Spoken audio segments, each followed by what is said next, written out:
Kembali bersama Awani 7.45. Terima kasih Jasmine. Soalan itu dan soalan-soalan lain saya akan tujukan kepada Menteri Keuangan sendiri, Tengku Datuk Seri Zafrul Tengku Abdul Aziz yang menyertai kami sekarang. Kita mahu bercakap dengan Pelan Pemulihan Negara dan lain-lain. Datuk Seri Zafrul, terima kasih kerana menyertai kami malam ini. Terima kasih, Lokman.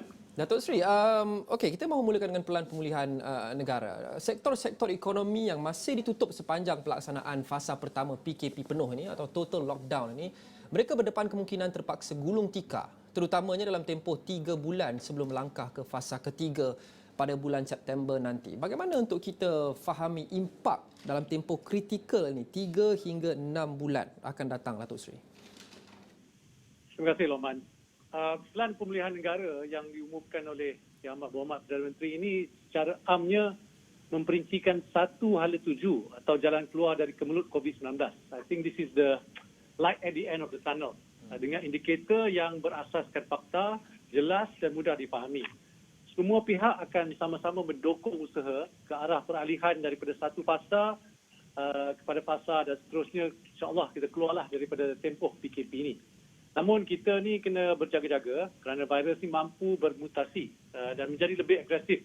Jadi kita perlu bersedia dan tangkas untuk mengadaptasi butir-butir pelan ini dan langkah-langkah bersesuaian mengikut keadaan semasa.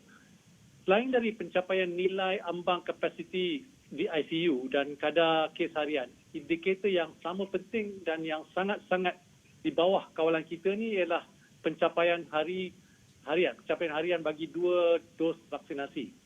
So this is the key, this is the kunci kepada pembukaan beransur-ansur sektor ekonomi dan pemulihan ekonomi Malaysia. Setakat ini, Norman, as you know, lebih 1.4 juta rakyat telah mendapat 2 dos vaksinasi. Ia juga telah pun mencapai tahap vaksinasi 200,000 rakyat sehari, lebih dari 200,000 rakyat sehari. Dan insyaAllah jika momentum ini dikekalkan, tidak mustahil kalau kita mampu mencapai imuniti kelompok pada hujung 2021. Perbezaan utama kalau di antara fasa 1 dan fasa 2 ni ramai yang tanya ialah membenarkan kapasiti fizikal ni meningkat daripada 60% kepada 80% dan juga sektor yang dibenarkan tu akan ditambah kepada beberapa sektor kepada senarai positif yang dibenarkan beroperasi. So if you look at the fasa 1, PM ada menyebutkan kerugian ekonomi sebab 1 bilion ringgit, 1 bilion ringgit sehari. Kerugian ini akan beransur kurang di dalam fasa-fasa seterusnya. Namun apa yang lebih penting ialah sokongan yang kita telah pun beri melalui pakej Pemekasa Plus, Pemekasa tambahan ini seperti lanjutan subsidi upah, tambahan 2.1 bilion ringgit bagi BPR dan juga subsidi yang lain. Kesemua ini dan banyak lagi langkah di dalam Belanjawan 2021. Saya tak biasa sebutlah. Tapi yang pentingnya, Lokman, Kementerian Kewangan sedang mengkaji langkah-langkah seterusnya yang boleh diperkenalkan untuk menyokong kelangsungan rakyat dan perniagaan berdepan dengan cabaran bulan-bulan yang akan datang. So, insyaAllah sokongan ini akan diberikan sehingga kita sampailah ke fasa keempat. Terima kasih. Ramai yang terkesan, Datuk Seri, ramai yang hilang kerja sebagai contoh. Dan sekarang ini bukan saja B40 tapi juga dalam kalangan kelompok M40, mereka juga struggle dalam kehidupan seharian. Mereka juga berisiko kehilangan pendapatan. Bercakap kena dengan langkah-langkah yang sedang dikaji oleh kerajaan. Apa langkah-langkah luar biasa dan bentuk bantuan yang dijangka dapat dilaksanakan dalam tempoh yang kritikal ini, Datuk Seri? Ya, seperti yang telah saya nyatakan tadi, kerajaan sedang mengkaji semua langkah sedia ada dan bantuan tambahan yang boleh dilaksanakan pada fasa kedua dan juga fasa ketiga dan fasa keempat. Sebaik saja perincian dan SOP ini dimutamatkan, Kementerian Kewangan boleh merangka penambahbaikan bagi membantu rakyat dan perniagaan yang terkesan. Satu contoh langkah yang akan kita kaji ialah subsidi upah. Setakat bulan Mei 2021, 15 bilion ringgit telah dibelanjakan dalam program subsidi upah yang memanfaatkan lebih dari 330,000 majikan dan 2.7 juta pekerjaan. Dan ini menampung 7.1 juta rakyat if you look at the household dari segi purata isi rumah.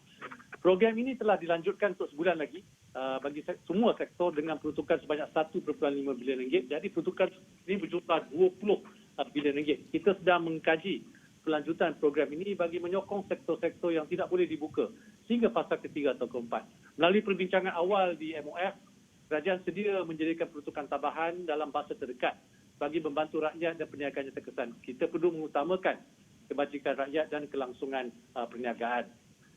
Cakap berkenaan dengan perniagaan, Datuk Seri, bagi peniaga pula aliran tunai adalah sangat kritikal dan sangat terkesan dalam tempoh ini. Sebelum ini ramai juga berharap moratorium dikekalkan sebagai salah satu exit strategi. Dan untuk peniaga, adakah dapat diwujudkan geran-geran baru termasuk geran pendigitalan perniagaan, digitalization sehingga akhir tahun 2021 ini?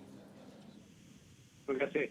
Pertamanya kita perlu ingat bahawa individu yang kehilangan pekerjaan tidak kiralah dia golongan B40, M40 ataupun 30, pedagang mikro dan juga PKS dalam sektor yang kita tak benarkan beroperasi di pasal 1, 2 dan 3, semuanya boleh memilih untuk mendapat moratorium secara automatik selama 3 bulan ataupun pengurangan bayaran balik ansuran sebanyak 50% selama 6 bulan. Ini memang sudah sedia ada. Saya juga faham yang sama penting adalah pelaksanaan. Sebab itu saya selalu menekankan kepada sektor perbankan agar mereka memudahkan proses permohonan bagi mana-mana peminjam yang memohon, termasuk yang mengalami pengurangan pendapatan.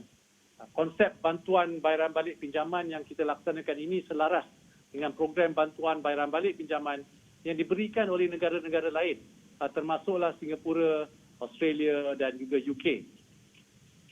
Komitmen kerajaan adalah untuk mengekalkan bantuan sasaran, bantuan bayaran balik bersasar ini. Ya, namun kita akan terus mengkaji cara-cara untuk menambah baik bagi program ini agar ia sentiasa membantu mudah serta sampai kepada golongan yang paling memerlukan. Seperkara lagi, Lokman, kemudahan bantuan baik bersasar ini perlu dilihat secara menyeluruh dengan pelbagai langkah-langkah lain seperti bantuan langsung, pinjaman kadar rendah diberikan oleh Bank Negara Malaysia, langkah pengecualian cukai, serta geran-geran kerajaan dengan peruntukan lebih 2 bilion ringgit yang mampu membantu PKS beralih ke platform digital. Walau apapun, kerajaan akan terus memantau keadaan. Seperti yang saya sebutkan tadi, kita sedang mengkaji pelbagai aspek penambahbaikan langkah-langkah yang sedia ada dan langkah-langkah baru yang bersesuaian. Ini akan diumumkan dalam masa terdekat.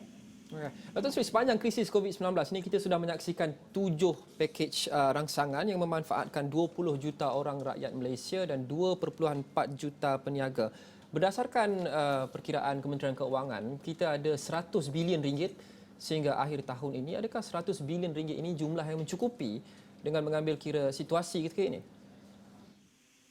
Ya, kita kerajaan komited membantu mereka yang terjejas akibat daripada krisis ini dan juga semasa PKP berkuat kuasa. Baki yang disebut tadi dari peruntukan pakej rancangan termasuk dana yang masih berbaki tinggi kerana keadaan ekonomi yang tidak beberapa merangsangkan untuk memohon dana-dana ini. Inilah sebagai contoh ada penjana tourism financing. Dari segi bantuan langsung, ada beberapa inisiatif yang baru saja dilaksanakan seperti e-belia, ini 300 juta ringgit. Bagi yang masih ada juga termasuk bantuan prihatin rakyat, ada geran khas prihatin, program subsidi upah dan juga jaringan prihatin. Jaringan prihatin ini berterusan selama setahun, iaitu sehingga tahun hadapan. Bagi BPR, di bawah Pemerkasa Plus ni, ramai 8.4 juta rakyat akan dibayar sejumlah 2.1 bilion ringgit menjelang hujung Jun ini.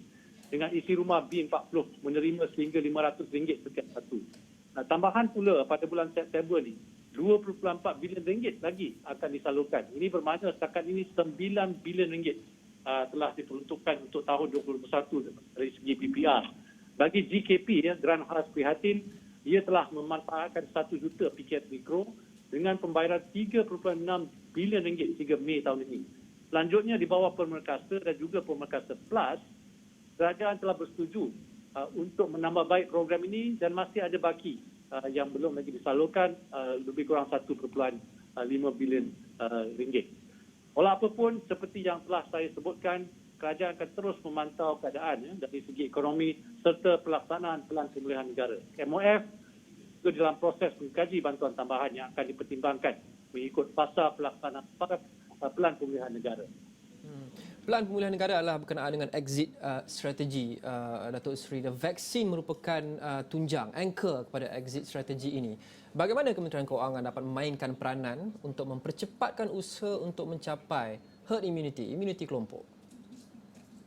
Yang paling penting, kita semua tahu, is for us to achieve the vaccination rate, tahap vaksinasi 70 hingga 80% seluruh penduduk Malaysia to get the herd immunity.